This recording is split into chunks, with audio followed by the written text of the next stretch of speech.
ಮುಡಾ ಹಗರಣದಲ್ಲಿ ನನ್ನ ಸಿಲುಕಿಸುವುದಕ್ಕೆ ಪಿತೂರಿ ಎಂದು ಸಿಎಂ ಆಕ್ರೋಶ. ಜಿಂದಾಲ್ ಕಂಪನಿಗೆ ಭೂಮಿ ನೀಡಿದ್ದಕ್ಕೆ ಸಚಿವ ಎಂಬಿ ಪಾಟೀಲ್ ಸಮರ್ಥನೆ.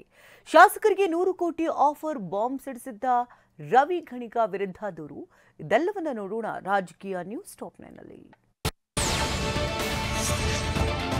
ಸಿಎಂ ಸಿದ್ದರಾಮಯ್ಯ ವಿರುದ್ಧ ಪ್ರಾಸಿಕ್ಯೂಷನ್ಗೆ ರಾಜ್ಯಪಾಲರು ಅನುಮತಿ ನೀಡಿರುವುದು ಜಟಾಪಟಿಗೆ ಕಾರಣ ಆಗಿದೆ. ಇತ್ತ ವಿವಿಧ ಸಮುದಾಯದ ಸ್ವಾಮೀಜಿಗಳು ಸಿಎಂ ಸಿದ್ದರಾಮಯ್ಯ ಬೆನ್ನಿಗೆ ನಿಂತಿದ್ದಾರೆ. ಕಾವೇರಿ ನಿವಾಸದಲ್ಲಿ ಹಿಂದುಳಿದ ವರ್ಗ ಮತ್ತು ದಲಿತ ಹಾಗೂ ಶೋಷಿತ ಸಮುದಾಯಗಳ ಸ್ವಾಮೀಜಿಗಳ ಒಕ್ಕೂಟ ಸಿದ್ದರಾಮಯ್ಯರನ್ನ ಭೇಟಿಯಾಗಿದೆ. ಈ ವೇಳೆ ಸ್ವಾಮೀಜಿಗಳ ನಿಯೋಗ ಸಿಎಂಗೆ ಬೇಷರತ್ ನೈತಿಕ ಬೆಂಬಲ ಘೋಷಿಸಿದೆ.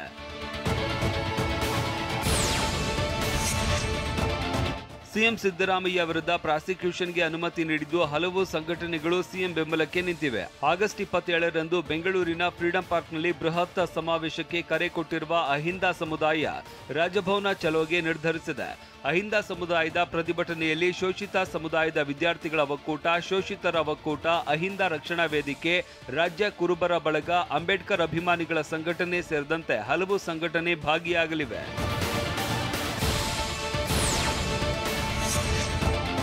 ತಮ್ಮ ಬೆಂಬಲಕ್ಕೆ ನಿಂತ ಶ್ರೀಗಳಿಗೆ ಸಿಎಂ ಟ್ವಿಟರ್ನಲ್ಲಿ ಧನ್ಯವಾದ ತಿಳಿಸಿದ್ದಾರೆ. ಮೂಡಾ ಸೈಟ್ ವಿಚಾರವಾಗಿ ಷಡ್ಯಂತ್ರ ರೂಪಿಸಿ ನನ್ನ ರಾಜಕೀಯವಾಗಿ ಮುಗಿಸೋದಕ್ಕೆ ಹೊರಟಿದ್ದಾರೆ. ಎದುರಾಳಿಗಳ ಕುಟಿಲ ಕಾರಸ್ಥಾನ ಅರ್ಥ ಮಾಡಿಕೊಂಡು ನೈತಿಕವಾಗಿ ನನ್ನ ಬೆಂಬಲಕ್ಕೆ ನಿಂತ ಶ್ರೀಗಳಿಗೆ ಧನ್ಯವಾದ ಅಂತ ಸಿಎಂ ಟ್ವೀಟ್ ಮಾಡಿದ್ದಾರೆ. ಹಿಂದುಳಿದ ಜಾತಿಗೆ ಸೇರಿದ ನಾಯಕನ ಏಳಿಗೆ ಸಹಿಸದ ಪಟ್ಟಭದ್ರರು ಹೆಣೆದ ಷಡ್ಯಂತ್ರ ಅಂತ ಸೂರ್ಯಚಂದ್ರರಷ್ಟೇ ಸತ್ಯ ಅಂತ ಸಿಎಂ ಟ್ವೀಟ್ ಮಾಡಿದ್ದಾರೆ.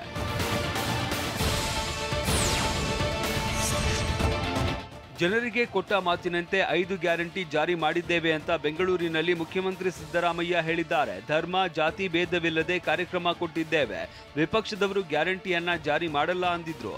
ಜಾರಿ ಮಾಡಿದ ಮೇಲೆ ಲೋಕಸಭೆ ಚುನಾವಣೆವರೆಗೂ ಅಂದ್ರು. ಯಾವುದೇ ಕಾರಣಕ್ಕೂ 5 ಗ್ಯಾರಂಟಿ ಯೋಜನೆಗಳು ನಿಲ್ಲಲ್ಲ. ಅಭಿವೃದ್ಧಿ ಯೋಜನೆಗಳಿಗೆ ಹಣ ಇಲ್ಲ ಅನ್ನೋದು ಸುಳ್ಳು ಅಂತ ಸಿಎಂ ಹೇಳಿದ್ದಾರೆ.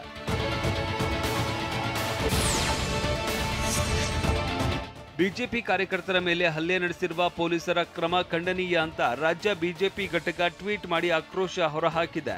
ಉದ್ಯೋಗಾಕಾಂಕ್ಷಿಗಳ ಅಳಲು ಆಲಿಸದ ಭ್ರಷ್ಟ ಸಿಎಂ, ನಿಷ್ಪ್ರಯೋಜಕ ಮಂತ್ರಿಗಳೇ ರಾಜೀನಾಮೆ ಕೊಟ್ಟು ತೊಲಗಿ. ಪೊಲೀಸರ ಮೂಲಕ ಗೂಂಡಾಗಿರಿಗೆ ಮುಂದಾದ ನಿಮ್ಮ ಸರ್ಕಾರದ ಕ್ರೂರತ್ವ ಇನ್ನೆಷ್ಟು ದಿನ ತೋರಿಸುವಿರಿ? ನಿಮ್ಮ ವಿರುದ್ಧ ಬೀದಿಗೆ ಇಳಿದ ಸಹಸ್ರ ಉದ್ಯೋಗಾಕಾಂಕ್ಷಿಗಳ ಪರ ನ್ಯಾಯ ಕೇಳಿದ ಬಿಜೆಪಿ ಕಾರ್ಯಕರ್ತರ ಮೇಲೆ ದಬ್ಬಾಳಿಕೆ ಅಂತ ಬಿಜೆಪಿ ಟ್ವೀಟ್ ಮೂಲಕ ಕಿಡಿಕಾರಿದೆ.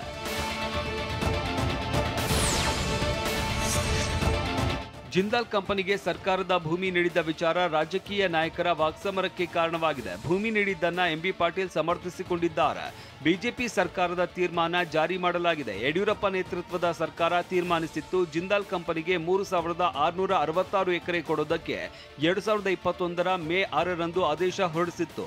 ಅದೇ ಆದೇಶವನ್ನ ಈಗ ಹೈಕೋರ್ಟ್ ಸೂಚನೆಯಂತೆ ಆದೇಶವನ್ನ ಜಾರಿ ಮಾಡೋದಕ್ಕೆ ಸಂಪುಟ ಸಭೆ ತೀರ್ಮಾನಿಸಿದೆ. ಇದರಲ್ಲಿ ಯಾವ ಅಕ್ರಮವೂ ನಡೆದಿಲ್ಲ ಅಂತ ಸಚಿವ ಎಂಬಿ ಪಾಟೀಲ್ ಸ್ಪಷ್ಟನೆ ನೀಡಿದ್ದಾರೆ.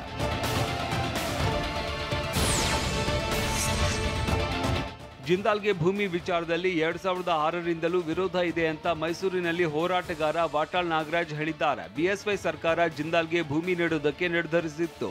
ನಾವು ಬಹಳ ದೊಡ್ಡ ಮಟ್ಟದಲ್ಲಿ ಹೋರಾಟ ಮಾಡಿದ್ವಿ. ಅವಾಗ ಯಡಿಯೂರಪ್ಪನವರು ಸರ್ಕಾರ ಪ್ರಸ್ತಾಪನೆ ಹಿಂಪಡೆದಿತ್ತು.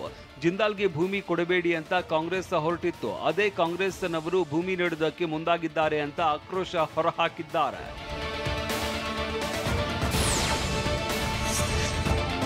ಬಿಜೆಪಿ ನೇರವಾಗಿ ಜನರಿಂದ ಆಯ್ಕೆಯಾಗಿ ಅಧಿಕಾರ ಮಾಡಿಲ್ಲ. ಹಿಂಬಾಗಿಲಿನಿಂದ ಬಂದು ಅಧಿಕಾರ ಮಾಡಿದ ಅನುಭವ ಅಂತ ಬೀದರ್ನಲ್ಲಿ ಬಿಜೆಪಿ ವಿರುದ್ಧ ಸಚಿವ ಖಂಡ್ರೆ ವಾಗ್ದಾಳಿ ನಡೆಸಿದ್ದಾರೆ.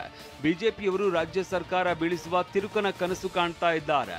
ಒಬ್ಬ ಶಾಸಕರನ್ನ ಖರೀದಿಸೋದಕ್ಕೆ 100 ಕೋಟಿ ಕೊಡ್ತಾರೆ ಅಂದ್ರೆ ಶಾಸಕರ ಖರೀದಿಗೆ ಬಿಜೆಪಿಯವರಿಗೆ ಹಣ ಎಲ್ಲಿಂದ ಬರುತ್ತೆ? ಇಡಿ ಐಟಿ ಅಧಿಕಾರಿಗಳು ಏನ್ ಮಾಡ್ತಾ ಇದ್ದಾರೆ ಅಂತ ಖಂಡ್ರೆ ಆಕ್ರೋಶ ಹೊರಹಾಕಿದ್ದಾರೆ.